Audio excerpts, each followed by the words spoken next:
Rádio Guarani Tequatão. Olá, estamos aqui com o professor Davi Pupuguaju e queríamos que ele falasse um pouco da história do Jaraguá. A primeira extração de ouro, reserva de ouro no Brasil, foi aqui no Jaraguá. Antes de Minas Gerais, antes de outros lugares, aqui no Jaraguá foi o primeiro lugar que eles encontraram ouro. Então, essa batalha que teve, e aí foi uma batalha, porque os povos que estavam aqui tentaram resistir, né? Que esse é o documento dos antigos que eles têm. Durante anos ele ficou aí matando, exterminando até acabar com todos e transformar na fazenda dele. Então, essa história do ouro é uma coisa para a gente refletir, né? Que eu costumo falar para os meus filhos, né? Por exemplo, sobre utilização de ouro. Nós, Guarani, assim, que aprende com os tiramoicos, mas a gente não usa metal, nem ouro, nem prata, nem nada, porque essas coisas, elas vêm da natureza, mas o estado dela dentro da natureza já é próprio da natureza. É um tesouro da natureza, não é um tesouro nosso humano. Então, quando a gente humano transforma aquilo que é precioso para a natureza, precioso para a gente, e tira do lugar que é, aí tem um preço a se pagar. Porque fala que o ouro é caro, é coisa muito cara, cobiçado no mundo inteiro. Mas através do ouro que eles escravizaram tanto, que eles exploraram o mundo inteiro, que fizeram tanta guerra. Os piratas antigamente queriam saquear outros lugares para pegar o ouro. Então a gente não usa ouro. E eu tenho uma crítica muito dura assim, à indígena que usa ouro. Porque os Yanomami estão morrendo por causa do ouro, por causa do garimpo ilegal.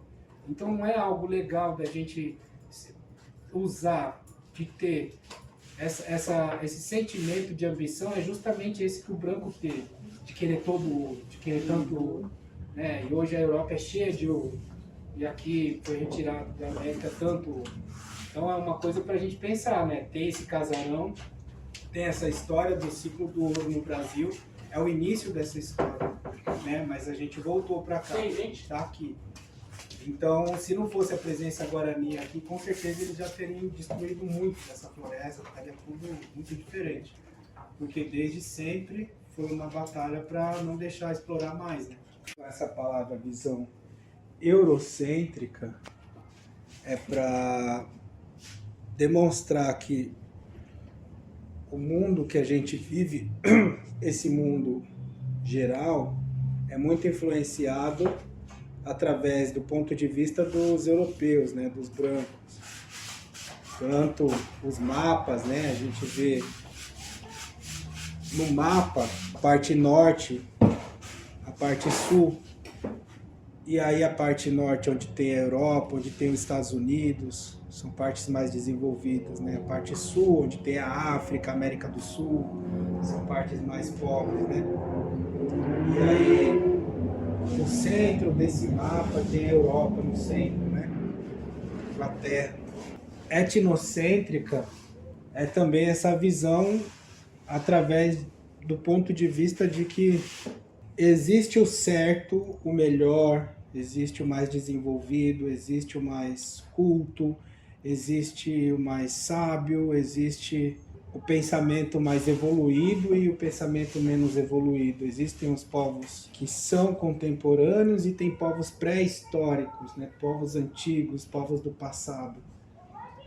Então essa visão etnocêntrica é isso, né? Compararem, por exemplo, o índio só é índio se ele andar pelado e ele não usar roupa e andar e viver na mata, né? Fora disso não é mais índio.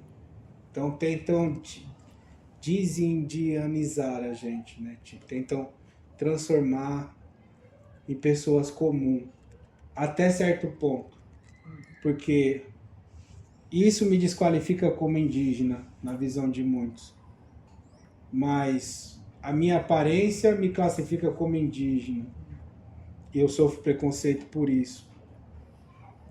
Então essa visão etnocêntrica é isso aqui.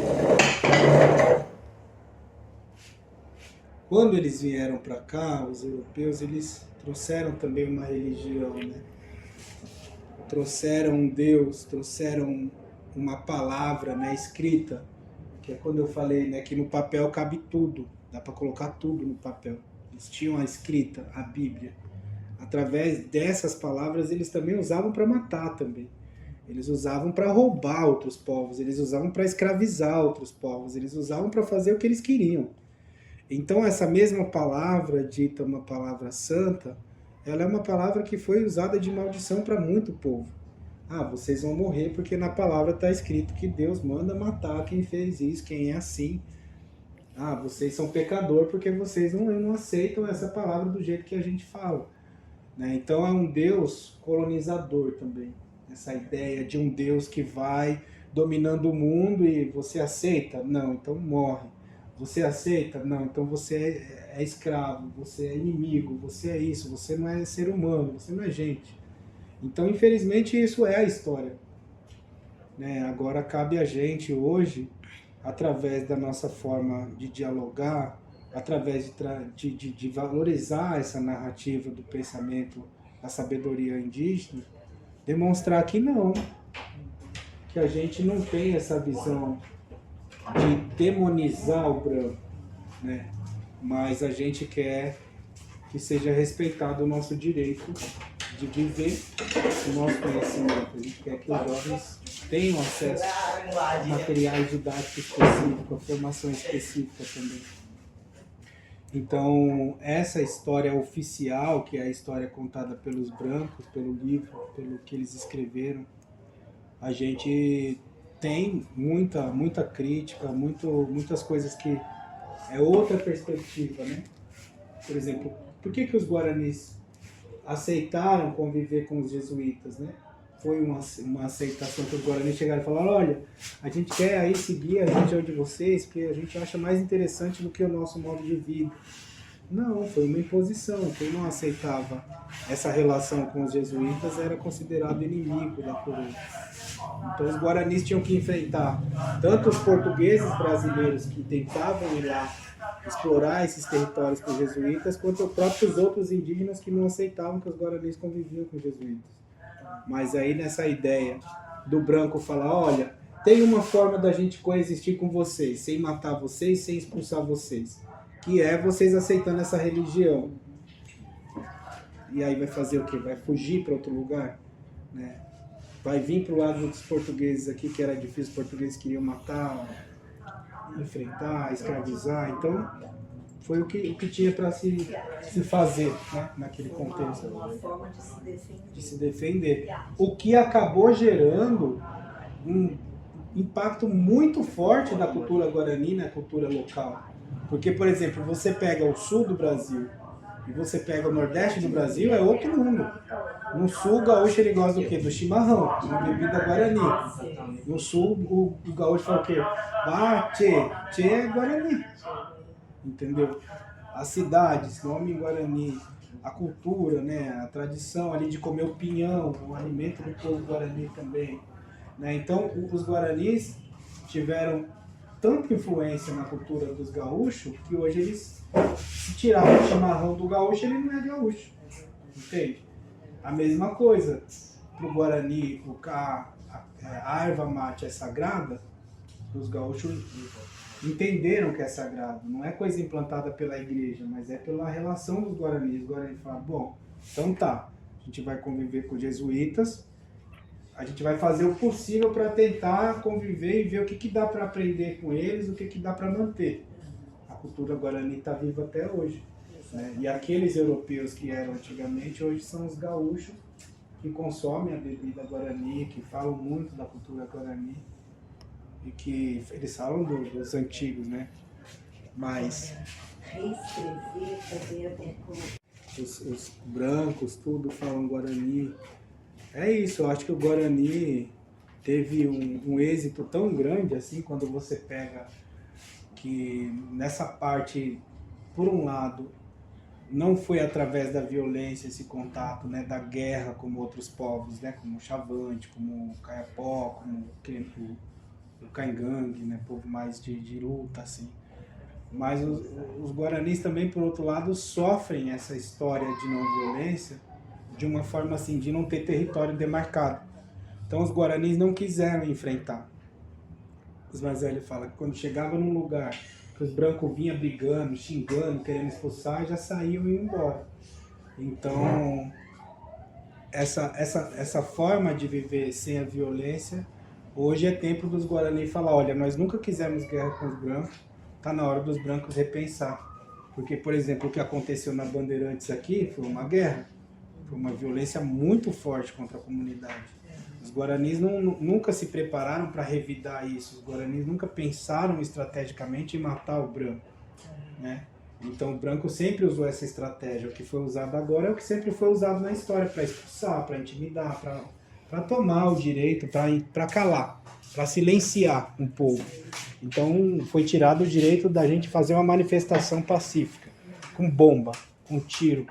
Então isso é um cenário que sempre existiu, né? Então o que a gente tem? A gente tem ferramenta, a gente tem a internet, a gente tem o vídeo, a gente tem como trazer essa história do passado, de como foi esse modo de resistência do povo Guarani, como que a gente gostaria de fazer essa resistência, né? A gente não quer precisar ter que enfrentar a polícia, ter que fechar uma rodovia para poder receber um monte de tiro, de bomba para a gente ter voz, né? A gente quer um respeito, um diálogo, e quer que a demarcação aconteça o mais rápido possível, porque o povo Guarani foi muito injustiçado na história, né? Você pega tanto os Guarani Kaiowá, Guarani Nhandeva, Guarani Avá Guarani, Burá Guarani, os povos que menos têm terra no Brasil demarcado, justamente por não ter essa política de ferir o outro para ter o que quer, né? Tem que enfrentar com guerra. Então eu acho que está na hora, assim, dessa consciência do Estado brasileiro de reconhecer essa dívida histórica com o povo Guarani, que tanto contribuiu para a formação da cultura popular brasileira e que é o povo que menos tem terra demarcada. Então acho que através da nossa palavra, da nossa busca por esse conhecimento, por essa história, trazer essa narrativa da não violência, né, do bem viver. Era necessário os Guarani conviver com os jesuítas? Conviveram. Não ficou bom? Expulsaram os jesuítas, os Guaranis continuaram com outra relação, né? Criaram um país que hoje, o Paraguai, por exemplo, onde tem a língua Guarani muito forte, dinheiro dele se chama Guarani, muito da cultura Guarani. Esse país foi o quê? Foi bombardeado, juntou Uruguai, Brasil e Argentina, devastaram o país, que era o país justamente onde tinha a maior parte da população Guarani. Então, sempre houve essa revolta, esses ataques por parte dos espanhóis e portugueses, né? Agora, é um pouco da história, assim, que a gente precisa entender que justamente os Guaranis se deram muito mal com essas guerras, né? A Guerra do Paraguai, ela foi tão violenta contra o povo Guarani que naquela época os documentos dos soldados brasileiros, eles narravam assim, que eles chegavam nos vilarejos, que eram aldeias do povo Guarani, principalmente em Burá Guarani, e eles enfrentavam crianças de 10 anos, que vinham com pedra e pau. E aí no final da tarde tinha pilhas e pilhas de corpos de crianças Guarani e as mães procurando os filhos assim. Os soldados falavam que os comandantes do exército brasileiro mandavam matar. E essa história não aparece. Então a Guerra do Paraguai foi muito violenta. Quem sabe sobre essa Guerra do Paraguai é o Tchamões Hortêncio. Então, por exemplo, ele é um Tchamões que está vivo ainda, que vocês deveriam entrevistar. Entendeu? Vocês deveriam chegar nele porque ele viveu na época da Guerra do Paraguai. Mas ele não vai falar. Então falar em Guarani, Mas entendeu? você vai entender. Porque o Tchamões, essa noite eu sonhei com ele, por exemplo, com o Tchamões Hortêncio. Que ele estava na beira do oceano assim, e ele falava que estava precisando de pentã. Então, por exemplo, vocês têm que aproveitar ele para vocês entrevistar. É um senhor de 104 anos que o que ele sabe, a gente nunca mais vai, entendeu? Ele é muito forte. Então vocês têm que ouvir essas histórias dos mais velhos. Exatamente. E registrar. Passar para frente. Sentar, conversar, gravar, ouvir, perguntar. Como que foi essa guerra? Ele vai contar. O que os Diloá fez lá no Paraguai com os Guarani na guerra? Ele vai contar. Então, isso são coisas que é uma pesquisa. Vocês como aluno, vocês como Guarani, vocês como jovem, vocês têm que ter o interesse pela pesquisa. o interesse por ir atrás de informação, ir atrás de conhecimento, ir atrás dessas histórias que são importantes assim para a formação da gente como pessoa, né? Histórias vividas, a gente não tem verdade. facilidade.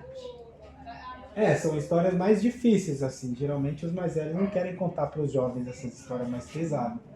Mas, assim, tem coisas que eu acho que é importante vocês saberem, assim, para saber hoje da gente ter o direito de escrever num quatiá, colocar uma assinatura e nossa assinatura valer de alguma coisa. Há um tempo atrás, os índios não eram considerados pessoa que podia assinar. Então, mas aí hoje em dia a gente pode assinar um documento, mas no Código Civil, por exemplo, que é a lei da população brasileira, o Código Civil de 1916 dizia que o indígena era considerado relativamente incapaz. Ou seja, mesmo eu sendo um adulto indígena, eu era considerado como uma criança órfã, sem pai, sem mãe, porque quem ia responder por mim sempre seria o governo, o Estado. Então o indígena não podia assinar um contrato de trabalho, o indígena não podia entrar numa universidade, o indígena não podia representar o seu povo na justiça, o indígena não podia nada, tudo era o Estado. E não podia falar, não podia reclamar, não podia questionar nada. Então, assim, hoje o Quatiá serve pra gente também, né? Hoje, esse documento que a gente pode fazer, escrita, serve pra gente.